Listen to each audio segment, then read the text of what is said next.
envie de diffuser vos spots publicitaires pour impacter plus vos cibles? Chers annonceurs, votre télévision en ligne Guérite TV Monde vous propose des espaces sur ses meilleures émissions, à savoir Au téléphone, Tour d'horizon, Ça parle femme, la vraie version. Pour plus d'informations, contactez le service commercial au 00229 91 19 10 10. Guérite TV Monde, le leader de Web TV. Les grandes contradictions. Les grandes contradictions, une émission de décryptage de l'actualité nationale et internationale avec Shamsdine Badaro, Gaspard Adjamossi et Achille Wusso. Les grandes contradictions, c'est tous les vendredis sur Guérite TV Monde. Parfois, il faut rendre grâce à Dieu et dire merci à chaque fois et toutes les fois à ceux qui font de vous un homme. Un homme parce que grâce à eux, on nous voit tous les jours ou chaque vendredi d'ailleurs, sur l'émission Les Grandes Contradictions. Merci donc à Alphonse Boton, merci à Patrice Aéronton, merci à Kabiru Adjadi, merci à Faouzia Tsefou, merci à Evelyne Dosso, merci à Isabelle Aonsou. Mesdames et messieurs, c'est l'émission Les Grandes Contradictions et on s'installe juste après ceci. Le Tour du Monde. Le Tour du Monde, c'est une émission d'opinion, surtout d'analyse de l'actualité sociopolitique, économique, culturelle et sportive au Bénin, en Afrique et dans le monde. Sur différents sujets, il s'agit de mieux informer pour un monde plus juste. Le Tour du Monde, c'est une coproduction de Guérite TV Monde et 3R Média. Amis internautes de Guérite TV Monde, bonsoir et bienvenue dans votre émission Les Grandes Contradictions de ce vendredi 3 juin 2022. Achille Wusso, bonsoir, je me perds là. Je n'ai pas compris. Alors que vous êtes du côté droit du Saint-Père. Vous allez bien? Ça va, et de votre côté? Je rends grâce à Dieu. J'ai comme l'impression que vous débordez de joie là. Ah, je suis bien inspiré. Ah oui, c'est ce que je constate. Gaspard Adjamossi, bonsoir. Bonsoir à Shamsdine Badaro. J'aurais voulu citer également de mémoire les 6 amis que vous avez cités qui nous aident à faire l'émission, mais malheureusement je ne peux pas. Je leur dis merci quand même. Gaspard Adjamossi, des plaies internes qui causent la psychose dans la population. Sous prétexte que des djihadistes, mais quand on dit djihadistes, ça m'énerve parce qu'on a tendance à faire allusion aux musulmans. Oui, c'est peut-être un mot mal employé ou employé à tort. Bon, disons peut-être terroriste, parce que je sais pas, le djihad c'est la guerre sainte, si on je ne va me pas trompe. définir On ne va pas faire ce type de cette définition. définition. Et de toutes les façons, vous l'avez dit, est-ce que c'est des plaisantins, ou bien c'est des gens mal intentionnés, ou bien c'est des indélicats? Nous ne savons pas. Ce qui est sûr, c'est qu'ils posent des actes qui sèment la peur au sein des populations. Pour quelles raisons? Nous l'ignorons.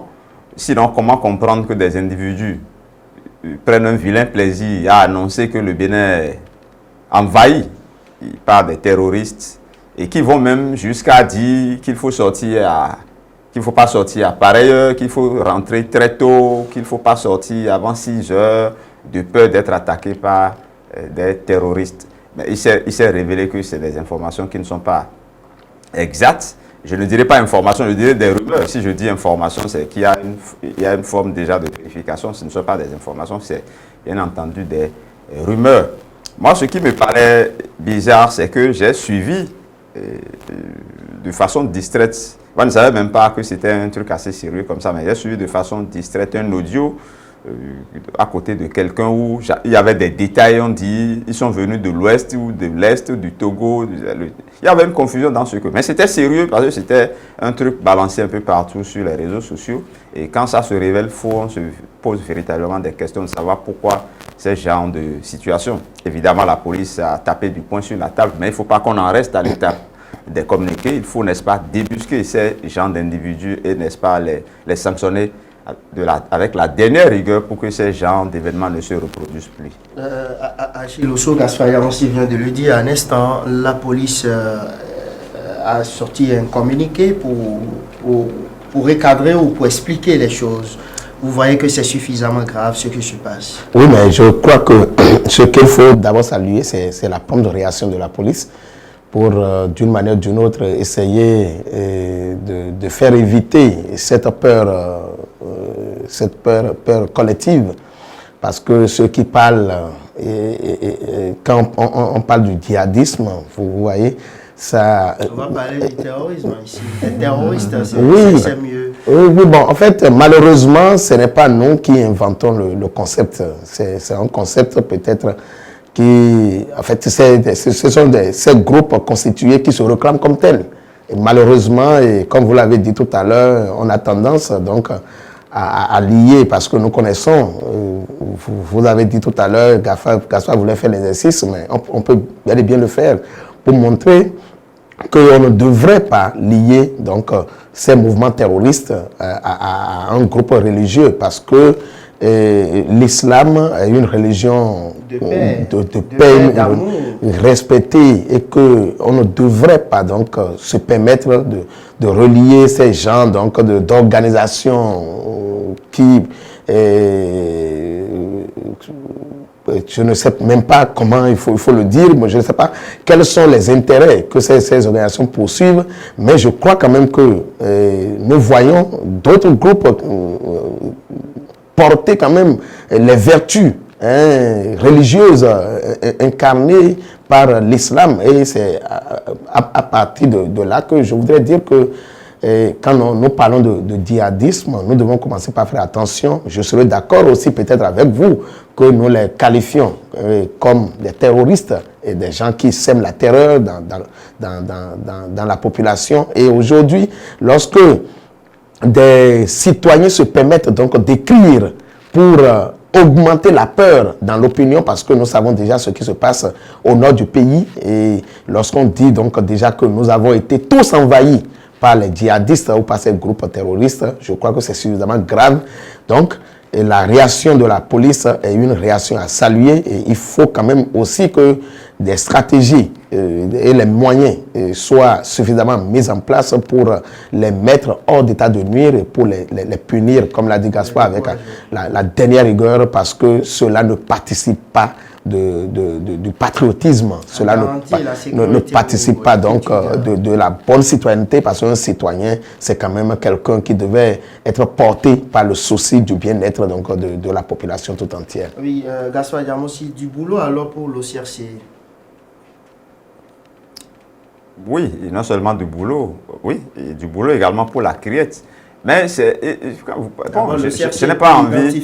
Oui, interpeller moi, ces auteurs qui véhiculent des... Oui, moi, je n'ai pas trop envie de parler de ces structures-là, parce que si c'est des délits des journalistes liés aux réseaux sociaux, je note une certaine promptitude à interpeller. Mais dans le cas d'espèces, dans le cas de ces genres de situations, malheureusement, on ne constate pas une certaine promptitude. Un travail se fait dans nombre. Ah bon, je l'espère, j'espère qu'on aura les résultats de ces travaux-là incessamment, parce que ça, au moins, c'est quelque chose qui met en péril toute la société. Ce n'est pas un fait qui peut gêner un individu, une famille, mais dans le cas d'espèces, c'est tout un pays qui est, n'est-ce pas, menacé, la quiétude et la paix dans tout un pays qui est menacé. Et moi, je ne voudrais pas indexer une structure, c'est toute la police nationale, c'est toute la sécurité nationale qui doit être mise en branle pour décourager ces genres de pratiques. Maintenant, quand vous, tout à l'heure, avec les différentes terminologies, écoutez, vous savez, c'est des gens qui prennent prétexte des religions ou des causes plus ou moins justes pour perpétrer des actes inqualifiables. Quand nous laissons, par exemple, la religion musulmane plus près de chez nous ici, il y a dans les collines, sous prétexte de religion, il y a Azraël, quelque chose qui a mis Dieu devant et qui a perpétré des actes inqualifiables. Donc c'est juste que des gens prennent prétexte des dossiers, des trucs sensibles pour rentrer, n'est-ce pas, dans des considérations bizarres là, et c'est des actes, à mon sens, qu'il faut décourager. C'est des faits qui ne sont pas liés forcément à une religion, ça il faut le dire. Quand vous regardez un peu dans le monde, les gens n'ont pas besoin de prendre prétexte de religion pour que quelqu'un prenne un fusil et abatte 10 ou 20 personnes aux États-Unis, par exemple. Donc, c'est des actes inqualifiables où des gens prennent des prétextes bizarres pour les perpétrer. C'est des actes à décourager partout ailleurs dans le monde. Le deuxième sujet, eux, ils n'ont pas d'AKM, ils n'ont pas de pistolet. Ce sont les enseignants du ministère de l'enseignement maternel et primaire. Gaspard Diamansi, un syndicat, dénonce le non-paiement des différents frais liés aux travaux des examens blancs nationaux du Bénin, du CEP 2022. Gaspard Diamansi. Soit on pose la question à Chida. Bon, si vous souhaitez, hein, je suis sûr que vous en viendrez là. Allez-y alors. C'est un dossier que j'ai cherché à comprendre, que je cherche d'ailleurs à comprendre davantage et que je ne saisis pas tout à fait. Mais ce qui est sûr, c'est que désormais les examens blancs du CEP, je ne sais pas si c'est le cas aussi au niveau des autres examens blancs, sont organisés au plan national. Et je crois que c'est ce qui s'est fait il y a quelques jours dans tout le Bénin. Le problème que pose le syndicat, c'est que par rapport aux travaux de ces examens-là, on devrait les payer. J'imagine que les travaux, c'est la surveillance, c'est la correction, c'est les travaux de secrétariat et autres là. Mais pour une raison que nous ignorons, on refuse, enfin on ne les a pas payés, ou bien on refuse de les payer. Mais si tant est qu'ils doivent être payés, moi j'estime qu'il faut les payer. J'estime que c'est des travaux, je dirais, qui ne sont pas prévus dans ce qu'ils doivent faire. Normalement, puisqu'on les a enlevés de leur établissement, on les a mis dans une certaine situation, ils ont travaillé de jour et de nuit pour faire ces travaux-là. J'imagine que si les syndicats réclament, c'est qu'ils doivent être payés. Mais malheureusement, j'ai constaté également dans le communiqué de ce syndicat-là que c'est le ministre de l'enseignement maternel et primaire qui a été le plus indexé. Quelle est sa responsabilité? Le ministre ne s'occupe pas de ces détails. Moi, je n'en sais rien. Je dis, si le syndicat... Le ministère, je vous informe ou je vous rappelle que le ministère a un DAF. C'est pas moi que vous allez informer, c'est plutôt le syndicat qui a besoin d'informations. Puisque je réalise que vous êtes en train de défendre non, je ne le défends pas. J'essaie de poser le problème pour dire que c'est le ministre qui a été indexé. Je dis, si il y a une responsabilité du ministre qui peut l'amener à faire régler cette situation-là, que le ministre règle. Vous avez parlé tantôt du DAF. Le DAF ne peut pas ex nihilo, sans une instruction du ministre, commencer par distribuer des primes. Et s'il n'y a pas une instruction de son autorité, maintenant, est-ce que les tests permettent que cela se paye? C'est peut-être le travail que nous allons faire. Est-ce que la dénonciation du syndicat est réelle? C'est peut-être le travail qui doit être fait. Mais j'estime que le syndicat, moi j'ai bien lu le communiqué, dit c'est le ministre qui a demandé à ce que désormais que ce soit que l'examen blanc se passe au niveau national. C'est lui qui a même introduit des modifications dans la manière de faire l'examen ces modifications ont alourdi et ont donné plus de travail aux enseignants. Pourquoi ne pas... L'autorité est là pour voir les choses, pourquoi ne pas faire en sorte, alors que ce qui leur est dû leur soit restitué, encore que dans le communiqué que j'ai lu, le syndicat, l'enseignant même qualifiait ce qui lui est dû là de miettes, si ce n'est que les miettes, on n'a qu'à leur remettre leurs miettes. Et oui, je suis totalement d'accord avec vous, mais le syndicat n'a pas oublié de rappeler également le passé du ministre pour montrer qu'il a également pris par là, qu'il a été enseignant, qu'il a été inspecteur, qu'il connaît leurs problèmes, qu'il connaît leurs problèmes et qu'il doit faire en sorte que ces problèmes-là soient résolus.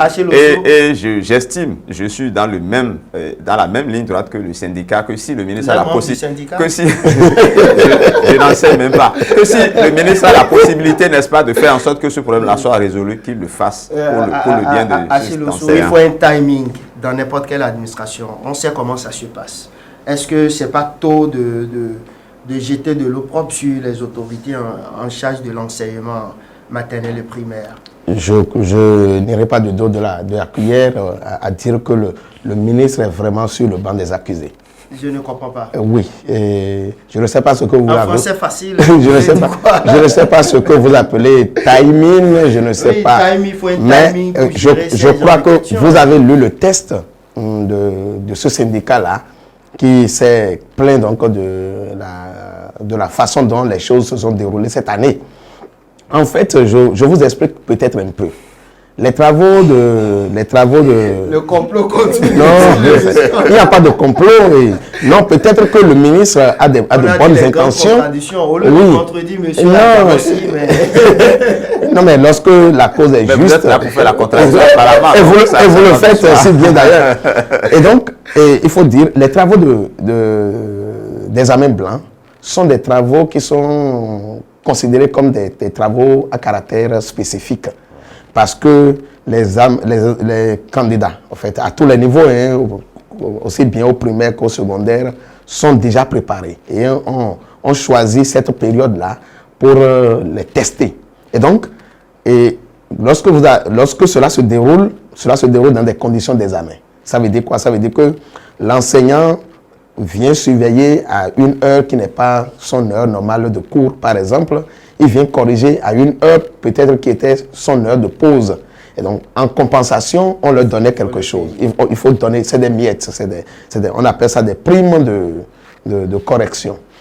Mais cette année, à la grande surprise de tout le monde, et au primaire, bon d'ailleurs, les examens blancs, oui, est-ce que les secondaires sont déjà payés? Non, au secondaire, les examens blancs ont été suspendus d'ailleurs. Ça n'a pas été organisé. On peut encore comprendre. Peut-être que les réformes veulent aller, donc veulent désormais peut-être suspendre ces examens blancs. On ne sait pas. Mais au primaire, pour le moment, il n'y a pas d'information. Au primaire, ça a été fait. Ça a été fait, mais comme l'expliquait Gaspard tout à l'heure, il y a eu des modifications qui ont été introduites dans la façon dont la chose se faisait. C'est-à-dire que maintenant, on a constitué un comité ad hoc d'organisation composé donc d'anciens directeurs ou inspecteurs ou conseillers pédagogiques à la retraite. Et c'est eux qui sont payés. Au détriment donc des enseignants qui sont dans les salles de classe, qui sont dans les salles de surveillance et qui sont donc appelés à corriger les copies proprement dites. Et donc, le travail qui a été fait par les enseignants n'a plus été reconnu, mais les acteurs extérieurs qui ont été appelés pour donc accompagner l'organisation ont été récompensés. Donc, ça fait du 2 poids 2 mesures. Qu'est-ce qui peut expliquer cela?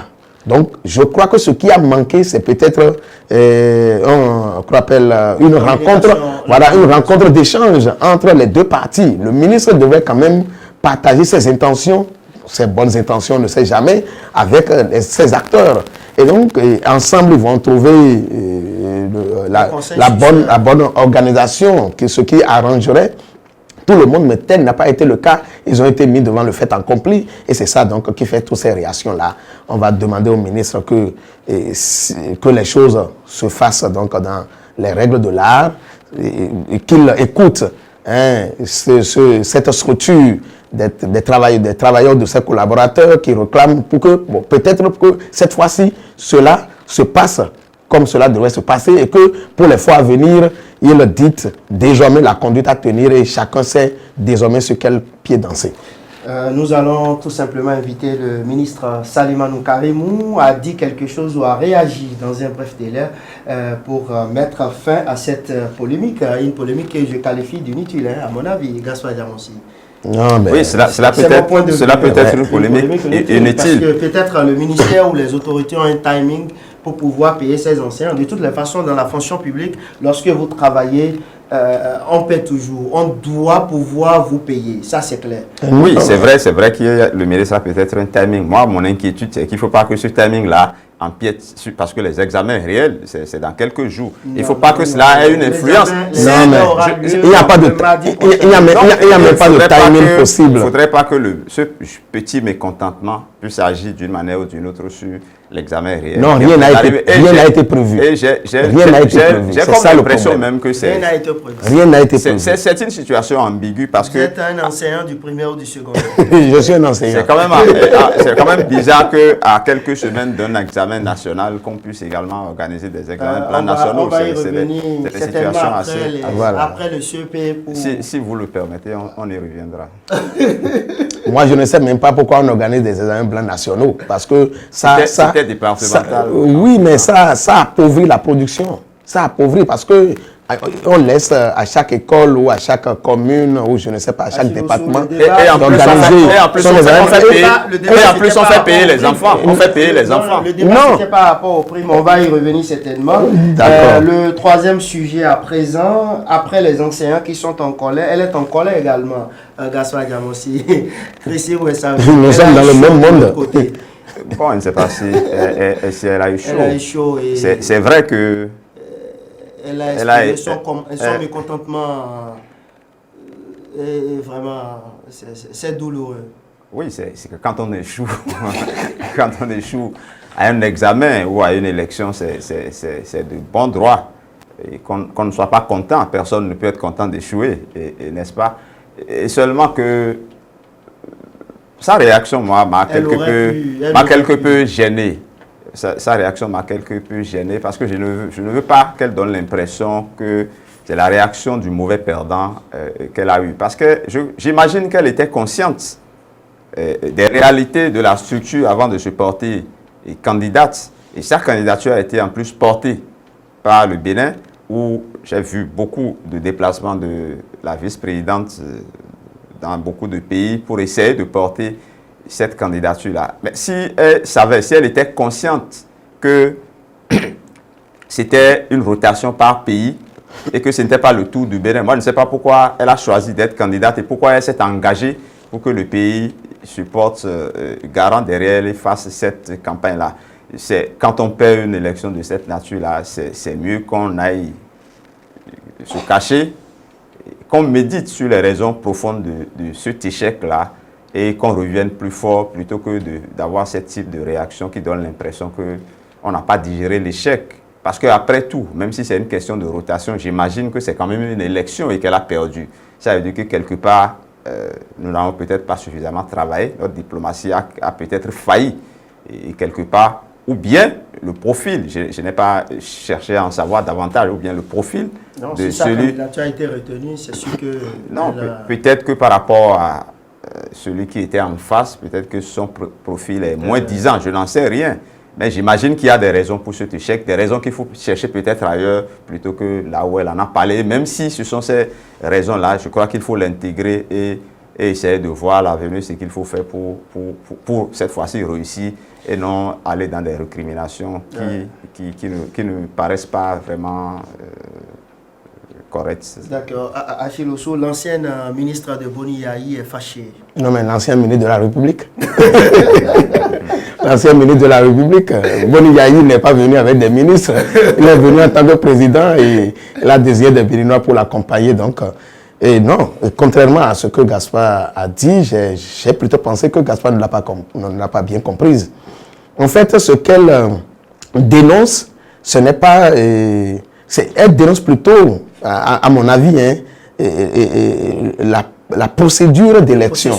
Oui, c'est à croire que la chose n'a pas été respectée, la procédure n'a pas été respectée et que les gens se sont cachés plutôt derrière un choix de rotation. C'est ce que j'ai compris de son test.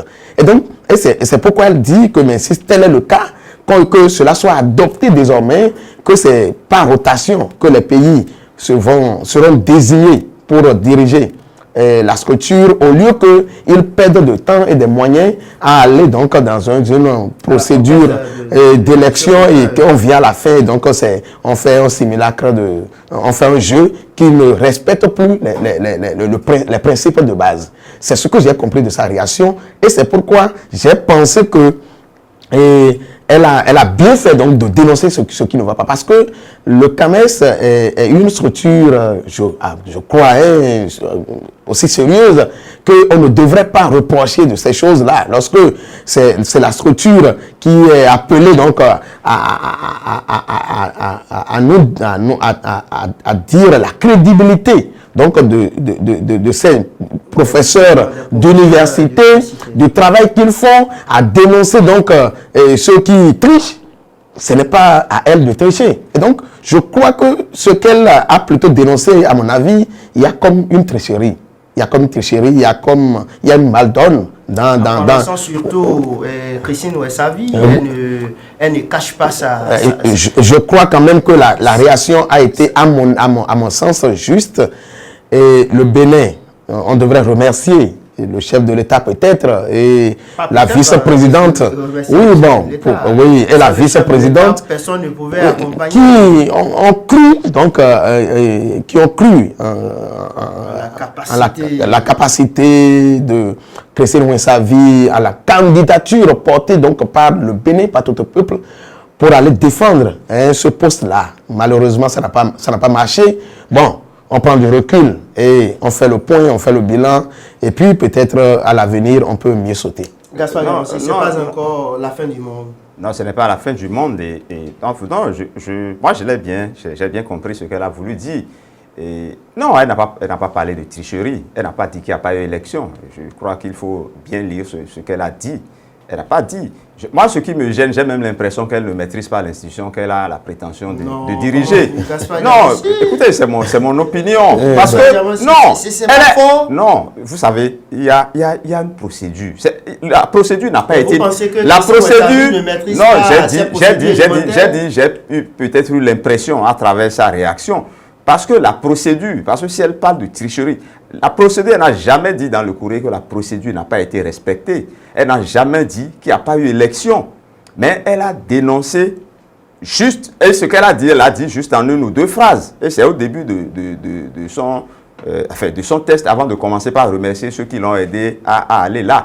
Ce qu'elle a dit, en réalité, ce qu'il faut comprendre, c'est que sa candidature n'a pas prospéré parce que les gens se sont mis en idée que c'est le tour d'un pays de prendre la tête de l'institution et les gens ont voté pour le pays au lieu de voter pour elle. C'est comme c'est ça. Exactement. Elle aurait raison de dire. Je vous dis que même si on réserve un poste a priori pour un pays et que par votre profil, par votre savoir-faire, par la campagne que vous avez menée, si vous arrivez à convaincre les gens, au-delà de ces préjugés que les gens avaient déjà, au-delà de ces principes que les gens avaient déjà mis en place, vous auriez pu inverser les choses. Et je pense que ce n'est pas le jour de l'élection qu'on lui a dit, écoutez, c'est tel pays qui est prioritaire. Le Bénin a fait campagne. Le Bénin, elle était accompagnée de la vice-présidente. Elles ont fait le tour de l'Afrique, ou le tour du monde, je dirais. Vous pensez qu'à des étapes données, on ne leur a pas dit, attention, ce poste est réservé, mais faites davantage ce que vous faites là. Bon, si on est conscient de tout ça et qu'on échoue, moi je dis, il faut travailler. Parce que, vous savez, elle a échoué. Ce n'est pas la fin du monde, comme l'a dit Cham Zidi Badaro. Elle peut avoir la prétention de revenir pour être... Mais si déjà... si elle crache... Mais si elle crache déjà... Si elle crache... Vous savez ce que je reproche? Écoutez, je peux finir. Je ne dis pas d'aller au gouvernement. Je dis qu'elle peut revenir pour être candidate au même poste. Mais si déjà, après son échec, son premier échec, elle crache dans la soupe, ça va être difficile si prochainement elle revient que les gens lui fassent confiance. Ah non, mais ce serait dommage. Ce serait vraiment dommage que c'est parce qu'elle a dénoncé quelque chose, un vice de forme, qu'on va lui faire subir cela. Vous utilisez des termes juridiques, mais ce que vous dites est subjectif. C'est pas un vice de forme. Il n'y a pas une erreur dans la procédure. Il y aurait erreur parce que ce que vous venez de décrire ressemble à de la salade espagnole. Parce qu'on ne peut pas... Elle se présente comment non, mais attendez. Comment on peut ouvrir des élections et dans le même temps, on dit que a priori, c'est le tour d'un pays? Ça ne se comprend pas. Je ne sais pas. Bon, en tout cas, je crois que... C'est ce qu'elle a constaté dans les élections. C'est ce qu'elle a constaté à travers les résultats. C'est ce qu'elle a constaté. C'est votre lecture. Non, ma lecture... Donc, votre lecture...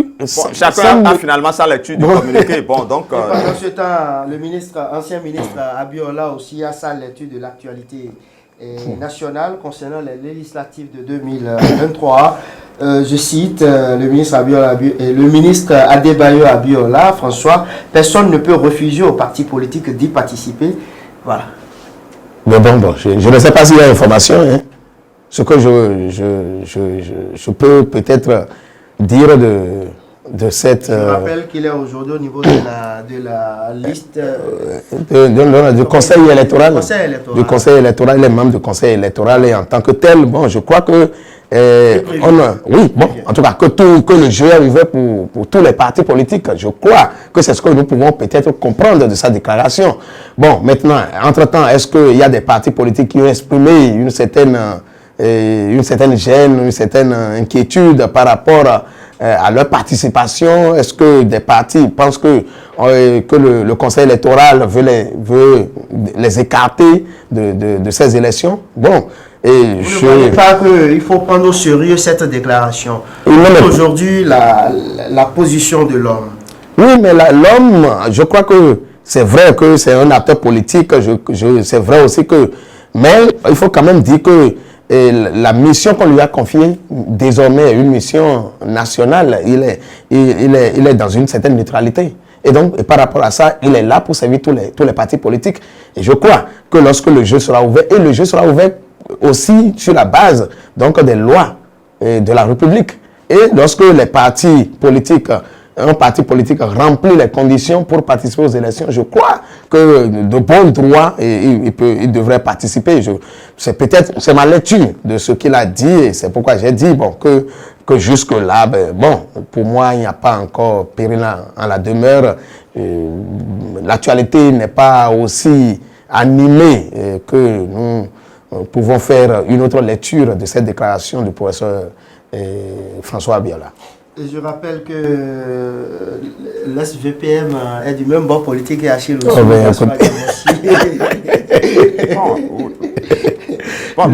Donc je le défends, n'est-ce pas? Je pense que dans un premier temps, la phrase est peut-être sortie de son contexte. Je ne sais pas le contexte dans lequel cette phrase a été prononcée, mais je m'interroge. Le ministre, Monsieur François Abiola... Le ministre d'État, pourquoi pas? Oui. Est-ce que vous pouvez me laisser accoucher? D'accord. Il a prononcé... Il a prononcé cette phrase-là en tant que qui? En tant qu'ex-vice-premier ministre ou en tant que membre du BIE ou en tant que membre du Conseil électoral? En tant que membre du Conseil électoral. Moi, je ne sais pas s'il a reçu mandat pour dire ce qu'il a dit là au nom du Conseil électoral. Bon, quand tu prends cette phrase-là, c'est comme si quelqu'un voulait empêcher des partis de participer à cette élection-là. Donc moi, je cherche à comprendre ce qu'il veut dire par là et je ne comprends pas. Dans un premier temps, c'est une affirmation qui semble dire que tous les partis politiques, les 16, doivent participer forcément à la prochaine élection. Mais non. Non, pourquoi? Ils ont là. C'est une possibilité. Mais la loi, l'application des tests, ça peut empêcher un parti qui n'est pas en règle de participer. Donc, le fait de dire personne, personne ne sait pas pour qui c'est mis. Le scénario continue ou va continuer? Je ne sais pas de quel scénario vous parlez, mais il y a des conditions pour participer à cette élection-là. Donc, le fait de dire que personne ne peut empêcher, c'est vrai, un individu, je ne sais pas si quelqu'un a l'intention d'empêcher quelqu'un, mais si vous ne respectez pas les règles préétablies pour être à cette élection-là, vous n'y serez pas. Donc, 16 au départ, mais peut-être pas 16 à l'arrivée. Donc, ce n'est pas... Il faut pas... Moi, je n'en sais rien, mais... Moi, ce genre de phrases, je les prends pour des incantations. Il faut demander aux partis de travailler à être véritablement présents à cette élection-là. Il faut les exhorter à respecter les règles, mais il ne faut pas leur faire croire que quelqu'un veut les empêcher ou quelqu'un ne veut pas, ou quelqu'un ne veut pas. Moi, je ne suppute pas. Moi, je ne veux pas supputer sur le sens de responsabilité. Moi, c'est une phrase. C'est une phrase, c'est un contexte que nous analysons. Moi, je ne présume pas du sens de responsabilité. Achille Osso, le ministre Abiola ne dit pas de n'importe quoi, comme d'habitude. Qui a dit que le ministre dit n'importe quoi? Qui a dit ça? On peut peut-être aussi chercher à comprendre, parce que il y a des partis politiques qui pensent que le président de la République ou la mouvance travaillerait à empêcher. Et vous pensez que c'est cette phrase-là qui va les rassurer? Oui, mais peut-être que c'est dans ce contexte-là qu'il fait cette déclaration pour montrer que personne jusque-là n'a affiché l'intention et donc d'empêcher un parti politique donc de participer à ces joutes électorales. On va Ce qui est sûr, peut-être que... demander aux partis, les démocrates, ce qu'ils pensent de cette déclaration. Exactement, Merci, bon, pourquoi pas. c'est terminé pour aujourd'hui. On me fait c'est allé trop vite. Achille Osso, votre conclusion, très rapidement. Nous disons merci donc à toute l'équipe qui nous accompagne tous les vendredis. Vous l'avez déjà fait suffisamment. Et nous disons aussi merci à tous ceux qui sont là pour nous suivre tous les vendredis et qui nous encouragent à continuer. Merci et bon week-end à tous. Gaspard Diamossi. Oui, vraiment, le temps est assez vite parti aujourd'hui. Merci à tous ceux qui nous suivent. Et aujourd'hui, c'est plutôt à vous que je dirais merci. Parce que vous n'avez pas fait que poser les questions aujourd'hui. Vous avez participé activement aux discussions. Il faut recadrer les choses. Et vous l'avez très bien fait aujourd'hui d'ailleurs. Non, mais bon, je ne sais pas s'ils sont donc du cabinet du ministre. Parce que... C'est suffisamment grave ce que vous dites. Non, c'est pas seulement le ministre. Il a la façon dont aussi. La criette va s'en occuper. Merci à vous, les gars. Achille Osso. C'est le ministre Souleymane qui devait être très content de vous. Salman, je vais dire, qui devait être très content donc, de votre participation au débat. Il devait être très content de nous tous parce que... il doit être content de nous tous parce que personne n'a la prétention de dire du mal des ministres ici. C'est un débat libre et chacun essaie de donner son opinion par rapport à sa compréhension ou à l'angle qu'il prend du dossier. Donc, je crois que nous devons être tous félicités, ils doivent être tous contents de nous tous. Merci beaucoup, merci à toutes et à tous. Cette émission a été préparée par l'ensemble de la rédaction. À vendredi prochain. Les grandes contradictions. Les grandes contradictions, une émission de décryptage de l'actualité nationale et internationale avec Shamsdine Badaro, Gaspard Diamossi et Achille Osso. Les grandes contradictions, c'est tous les vendredis sur Guérite TV Monde.